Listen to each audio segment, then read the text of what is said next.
Gentlemen, welcome back to the next game of today here. It's HappyFeet vs Clutch Gamers, another best of one.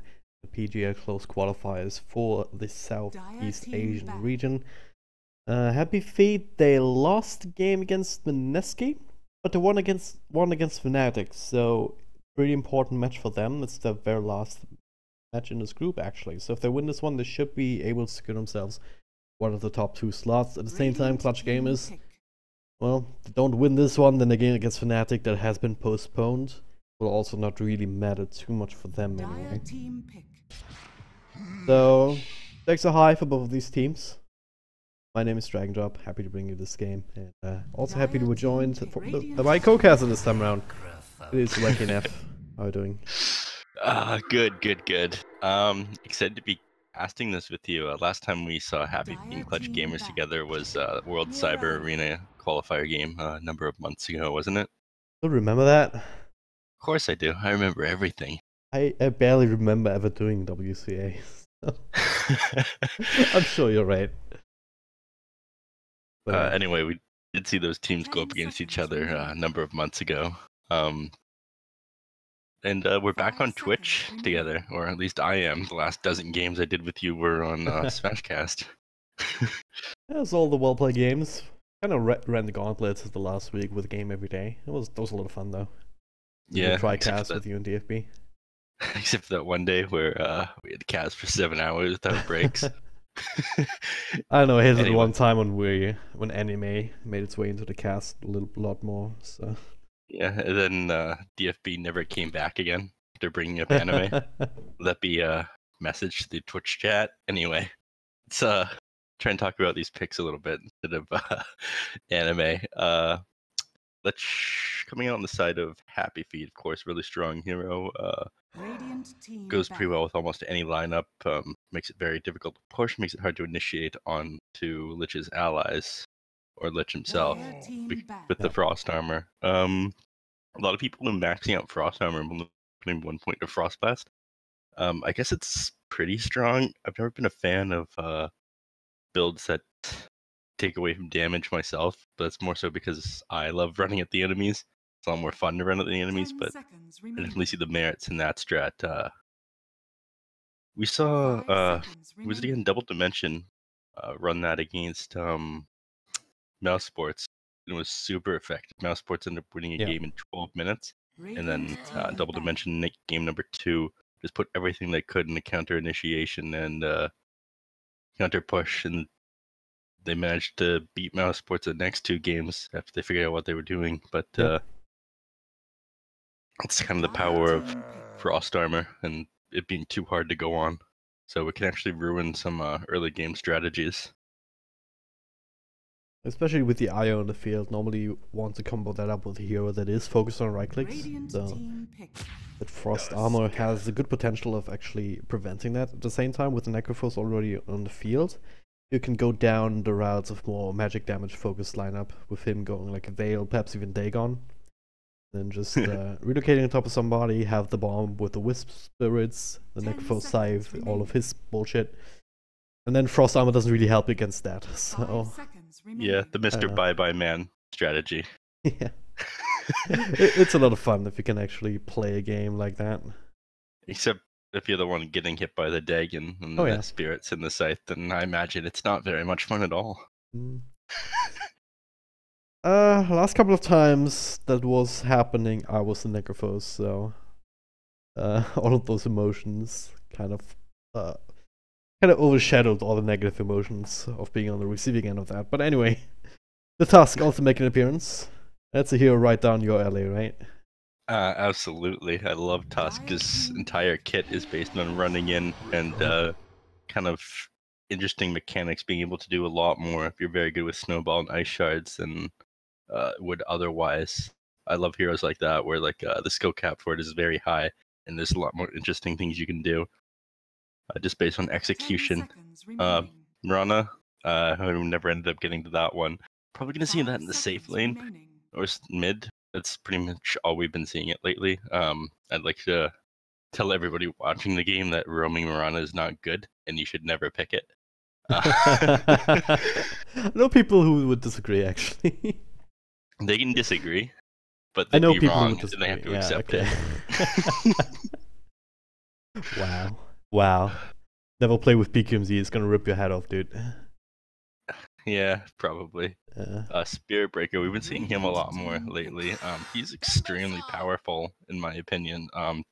Constantly forcing fights with the enemies, being able to both make space and shut down like enemies he chooses to charge into. And of course, he makes games a lot more exciting because he pretty much forces constant fighting into wherever he decides to go. Also, in the hands of a skilled bash primer such as myself, a lot of kills tend to happen.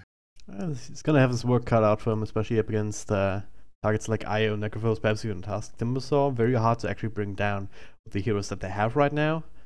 Mostly gonna be down to Mirana and or the Lich, who is going for the more classic build with the maxed out Frost armor, because Timbersaw, another one of these heroes that doesn't really care about about dealing physical damage.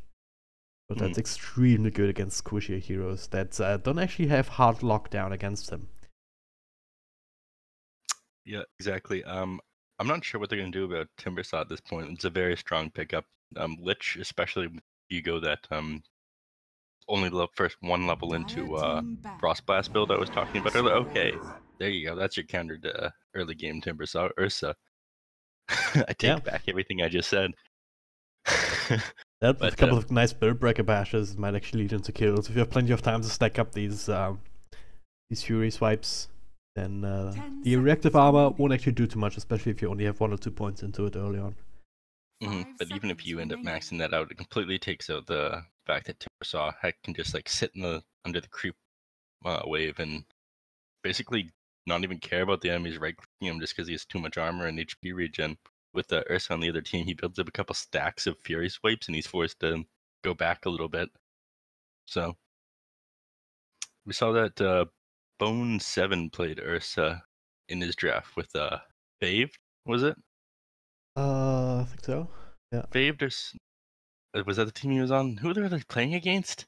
God. Oh, the kind of questions you can ask, dude. Come on. This was not long ago. I don't know, a week, maybe 2 weeks. It's an eternity, dude. Eternity. Dave against Double Dimension. That's what we saw that matchup there. But Double Dimension ended up playing it a lot better, and I don't think they got Bone 7 on his Ursa far enough ahead in the early game, and it just didn't end up mattering. Definitely could see the merits of that counter there, though, but if Timbersaw plays it smart enough and he has a good laning partner to deal with the Ursa, then Timbersaw can come out ahead in some cases. But you really need to make it so Ursa wins that lane if you want to, I guess, have more control over the game. So let's see if HappyFeet decides to do this one right. And Puck. I mean, I can definitely see the laning situation kind of switching around a little bit, because both teams obviously they want to have these matchups. They want to have the Ursa versus the Timbersaw, perhaps Mirana against the Necrophos, these kind of things. But at the same time, it'll also lead into musical lanes invariably. 5 seconds remaining. I, for one, love musical lanes. Of course. And everything that comes with it. Some might even say it's a little bit wacky. Not me, though. Not wacky enough. No, wacky enough never says wacky.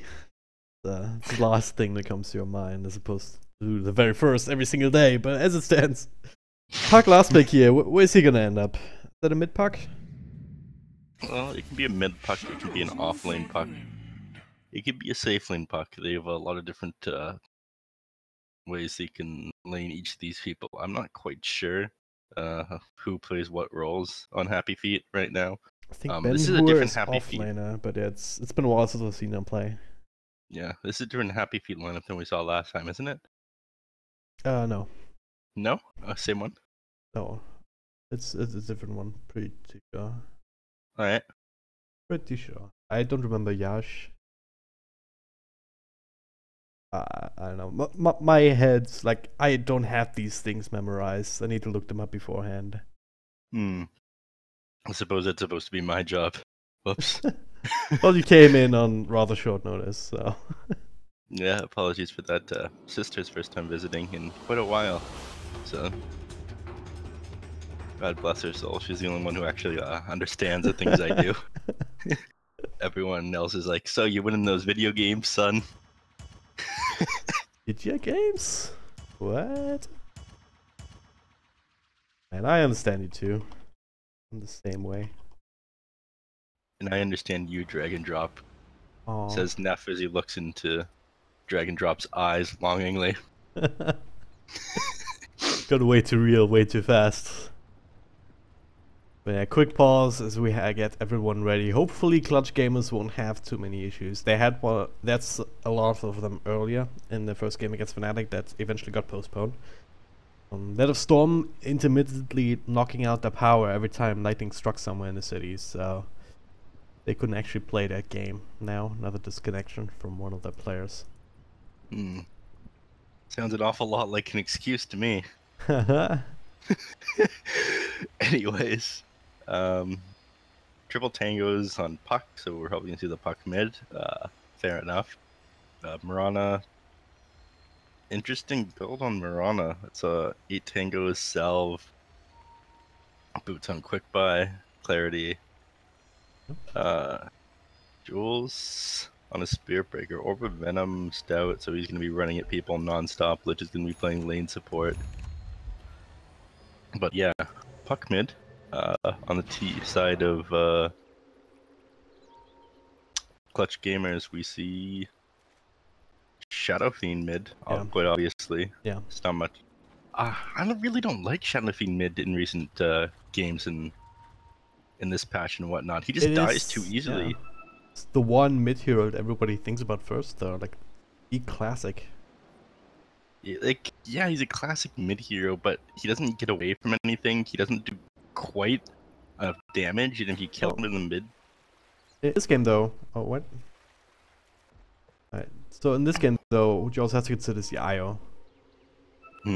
So he can offset a lot of the survivability problems that the Shadow Fiend actually has.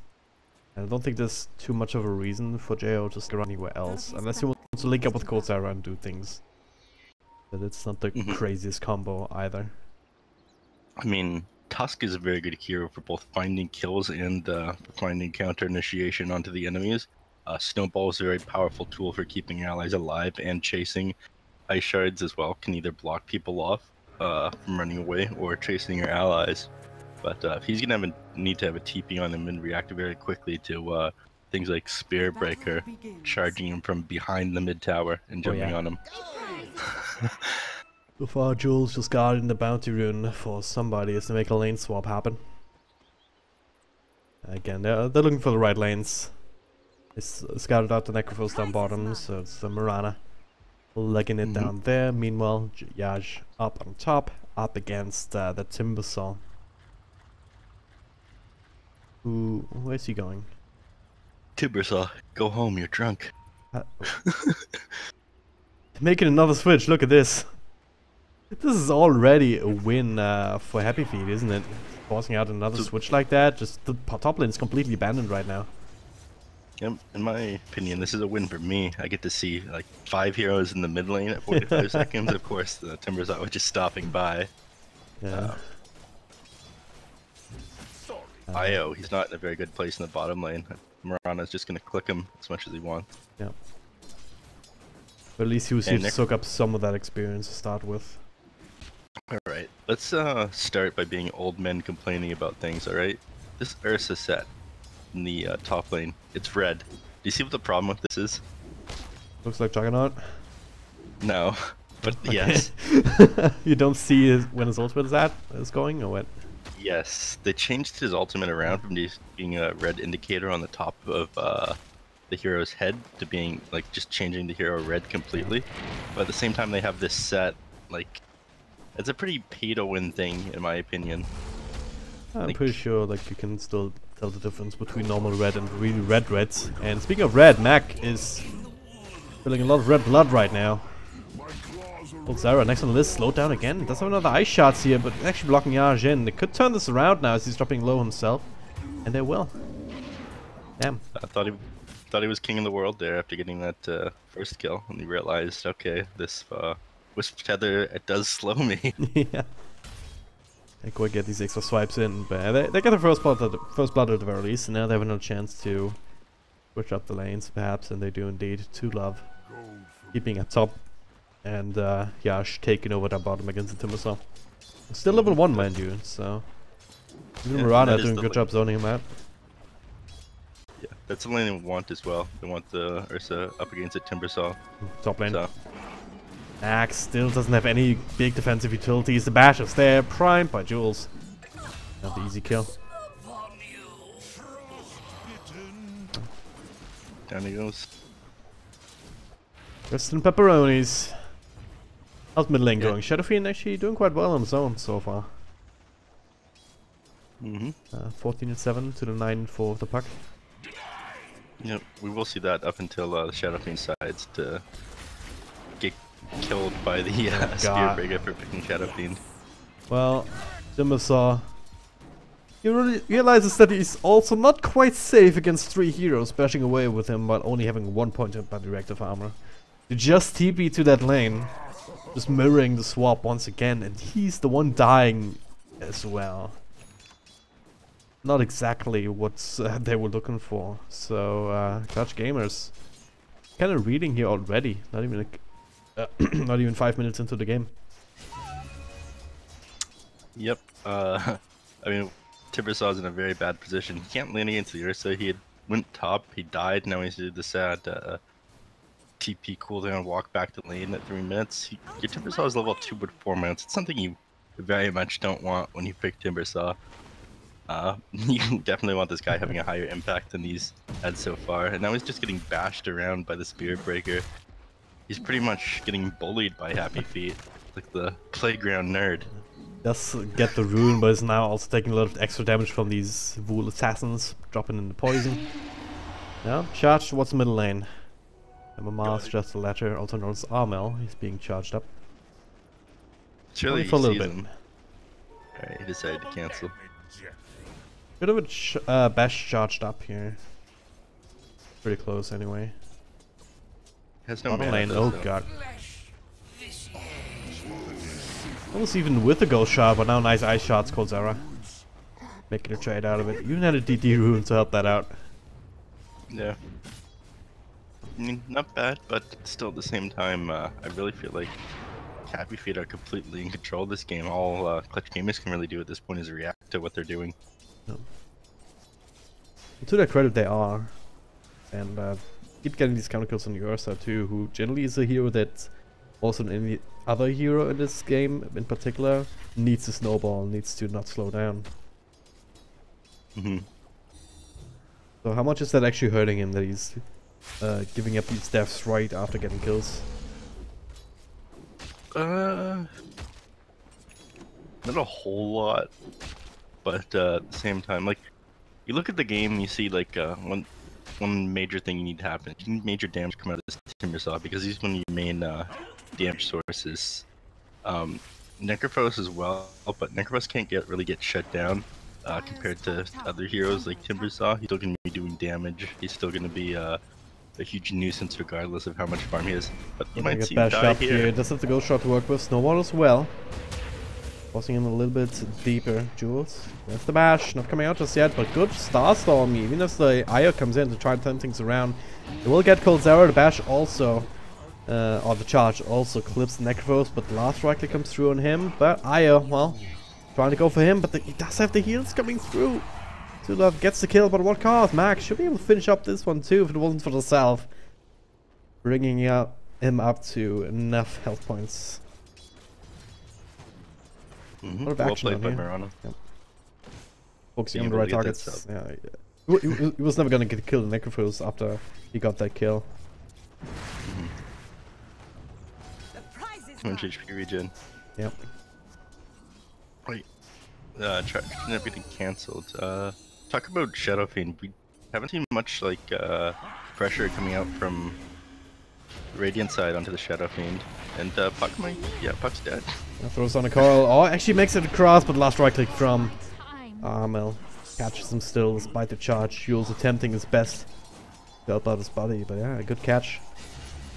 SF 52 lasted to the 35 of the puck, and now they kill on top of it. Yeah, I mean, yeah, it goes back to what you were saying, right? He's very susceptible, but the charge is actually going towards the side lanes or the top lane in this case. Didn't even get to complete it. They did not go towards the Shadow Fiend. On top of that, he's farming stacks too. This is a very happy SF right now. Being rotated down on the cover of Moonlight Shadow though. He's so, not about to be. Should be able to pop the pinata. There it is. And there he goes. No, screams the Shadow Fiend. Yeah. It'll help out a bit. Oh yeah, half the souls now, half the damage output. But yeah, I'm just surprised that they haven't been focusing on the Shadow Fiend a little bit more than they currently have. If you shut that hero down, there's very little impact that he has on a game. But they must have something else in mind. They've managed to shut down the Timbersaw pretty well. Wisp's still level 3, and you're at 8 minutes. They're not doing too bad overall on the map. Like I said, it feels like HappyFeet are really controlling the pace of this game. I'm just not sure why they haven't been putting a little bit more pressure onto the Shadow Fiend. They do constantly have a ability to burst him down in the way of Puck, Spear Breaker, and Ursa. Once this Ursa has this blink, I really think they're going to start to take even more control of the game from Clutch Gamers. Yep. Still a ways away here, depending on what he wants to go for some sort of lifesteal build up into a Roche potential top lane. Gonna go for Timbersaw again, but not quite enough damage here with the Timber Chain. Getting him out, and a lot of TP reactions at the very least forced. Potential opening elsewhere on the map. Still up top here, Coldzera. Another one to be caught out. The charge still comes through, actually cancels Timber Chain. Not sure if we connected in the first place, but no, they get that kill. Yash now looking for more Coldzera. Being healed up, and Yash, well, he's stopping low. Lower and lower, the spirits might be able to finish him off, and they do. It's gonna be down to Jules to make the trade complete. 3 for 1 in this top lane. But it's once again the Ursa who goes down. And now Timbersaw, back from the dead. He's not quite level 6, and no Chakram throw out. Only the Timber Chain. Jules will have to duck and weave, and he will be able to do so. Duck, dip, dodge, and dodge. Yeah, I was gonna go for that, but then I forgot. Dodgeball references. Yeah. It was a great movie. If you can dodge a Timbersaw, you can dodge a ball, you know? Alright.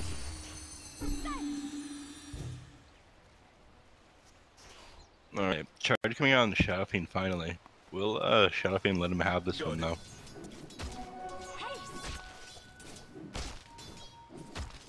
Yeah, just looking at chat, making sure that everything's already on the stream. But right now, I'm also looking in this middle lane. Nova comes through, but Moonlight Shadow trying to turn us around. Ben, who is the one to fight? But doesn't quite have the juice. Everyone just being a little bit cheeky. Yeah. Now coming out to bottom though, they are constantly forcing TP reactions out though. Need a bash to keep him in. They don't get it. I don't think his teammates really care. Cut it out, Jules, they say. All he has to earn, so he can keep himself up and running. Max still sticking around. Okay, they get the scythe actually on Zulov. Snowball to follow, and they will burst him down. But what cost, Mac? Well, he has to have the heal bomb on himself. Still down half health with the Chain Frost bouncing. Lodi also trying to keep him alive, but in vain this time around. Coldzera next on the list as he trying to make his way out. The split focus should be able to get both of these kills. Perhaps the bash actually to the other side of the ice shots. But the aggressive earn taking away at Lodi. Last right click from Ben Hur will be the deciding factor. Triple kill for the puck. And all of a sudden, gonna have a full veil in his hands. It is very scary, especially with the magic damage that they have. Miranda, Lich, Spearbreaker, they're all doing all their damage amplified pretty greatly by the veil. So even more control over this game they're about to have. And I don't think the game gets any easier for them as it goes late, just because HappyFeet seems to have all the right answers for their heroes in the late game. I mean, Ursa's of course going to get the chance to build Diffusal Blade as a counter to Necrophos, and Veil coming out. It's already very strong against the Timbersaw. Shadow Fiend just gets burst down if you don't find yourself far enough ahead or have allies to save you, but... Well, mid kills are. Came in on Ben-Hur, level starch, and now the counterplay for Jules. Alright. As I said, just a little bit cheeky. Continuing to go at each other, mate. Sorry, continue. Nah, it's completely fine. I was pretty much finishing my thought there. All the magic damage on the side of HappyFeet being... Alright, I'm gonna stop continuing as this Necropose goes down. Necropose brought down, Kulzaro tried to help out, but now he might be the one in trouble. Still have the leap and other stuff all available. Might have needed here up against this guy. Can cross, not bouncing. Focus on the Wisp first, then they got the task. Just as on the side, actually, it feels like. Making it a little easy, once again. And they get a Roche out of that, too. Everything's going... Everything's turning out HappyFeet. You know? I get it. Is they called HappyFeet? Yeah. Oh god. Kill me. Die. Well, at the very least they haven't found Shadow Fiend, but he's actually in that range where you want him to be, like, yeah, just a little bit ahead of everyone else on the map. But the problem is, as I said, everything else. This Timbersaw has not had an impact, but he's getting to a point where he could. He does have the Soul Ring plus the Arcane Boots. He's going for the Yules now because can't really go and justify a Bloodstone build with the way that the game's been going. But it does have some mana to work with.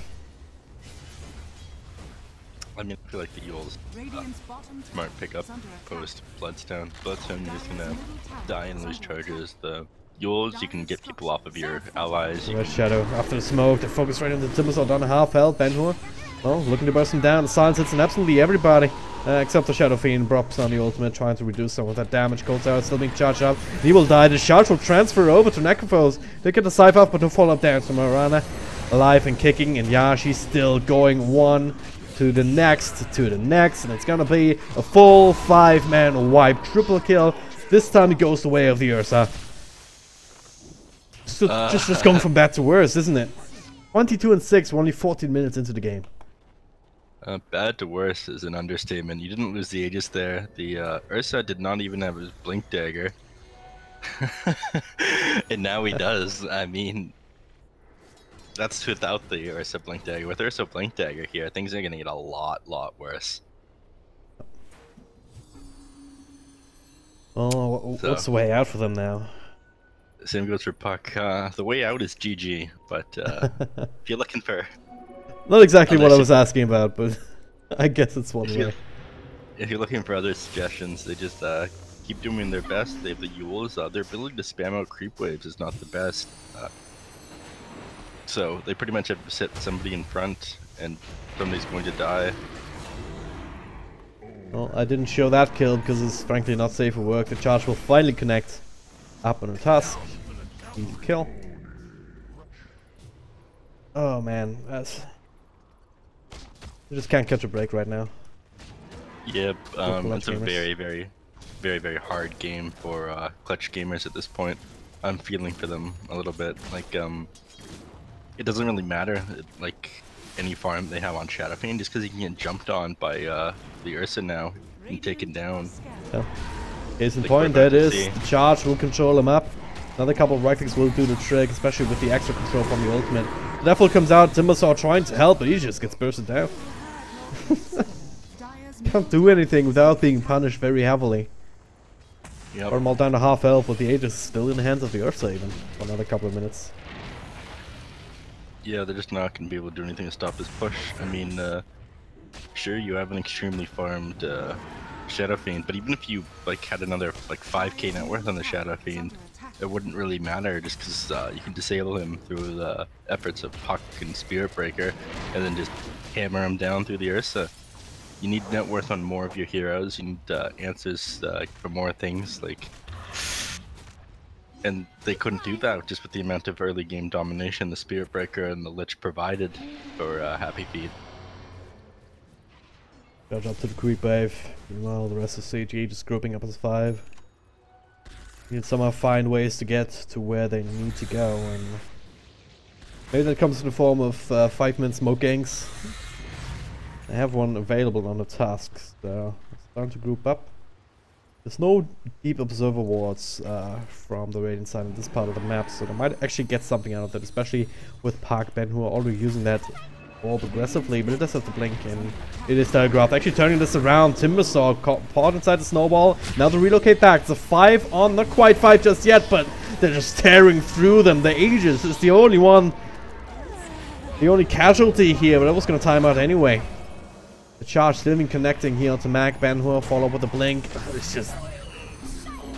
oh no, the arrow, I think it did, yeah, it did scale down to Cold's arrow, force the snowball in. Blink forward, Ben-Hur does not have a coil to work with. It's gonna have to be another charge, another blink from the Ursa. Oh, no. Absolute, total, utter domination. The courier.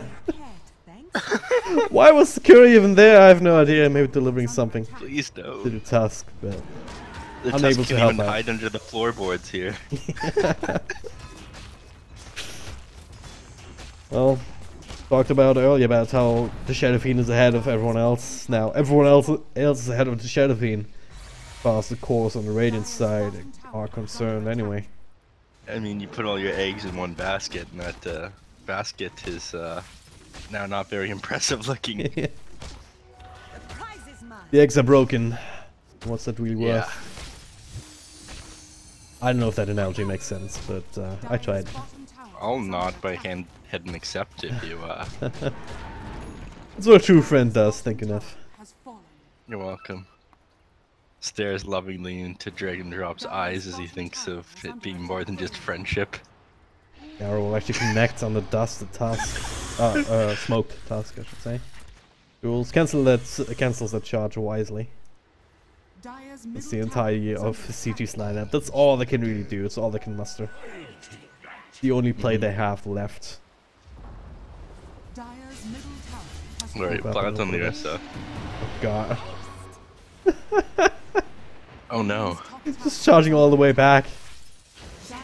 Now the turnaround. Everyone descending on Clutch Gamers. A slow down on the mid Shadow Fiend with the Defeated Blade. And now everyone's just storming on top of them. 1, 2, 3, I'm on a killing spree. GG is called. Alright, this is, if you're a CG fan, this is not your day.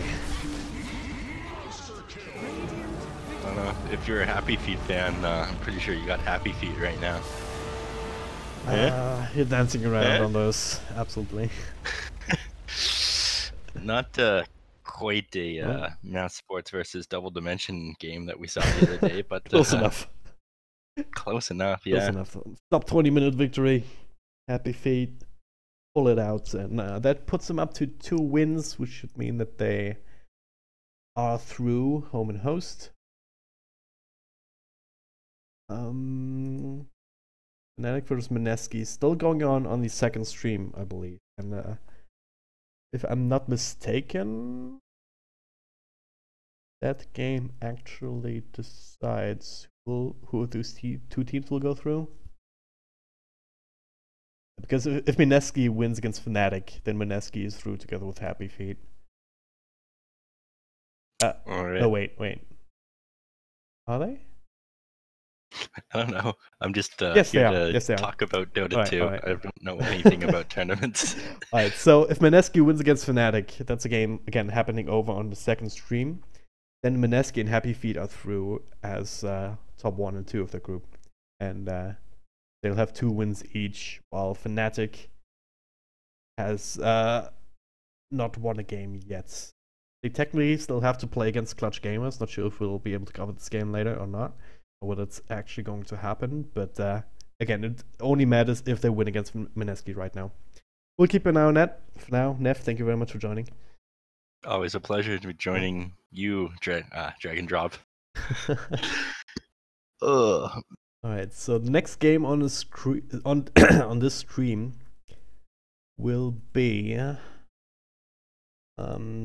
Execration versus TNC. But that won't be for another 2 hours, so what I will do is take the stream offline in a moment, but I will be back in time for that one. So that is in 2 hours, 1300 Central European time, or 1900 Singaporean time. In the meantime, thank you guys very much for watching, and see you then.